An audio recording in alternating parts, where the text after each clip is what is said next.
Now to the death and destruction left in Maui. Just incredible to see these images. That wildfire, now the deadliest in modern U.S. history. The death toll climbing to 96 overnight, and the recovery effort far from over. As desperate families scramble to find their loved ones, they are being urged to submit DNA samples to help identify the remains. ABC's Andrew Dimberg with the latest. This morning, the number of lives lost in what's now the nation's deadliest fire is likely to rise, with only a small portion of the structures in Lahaina searched by cadaver dogs so far. We're going as fast as we can, but just so you know, 3%, that's what's been searched with the dogs, 3%.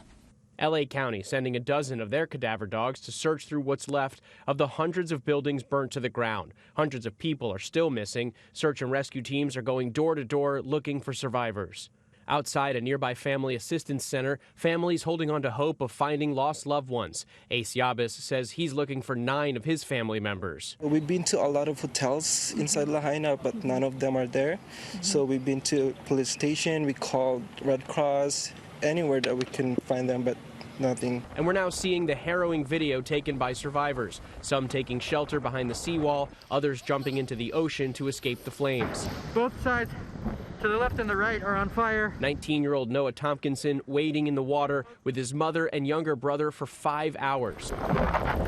We're through the worst of it. We're gonna be okay.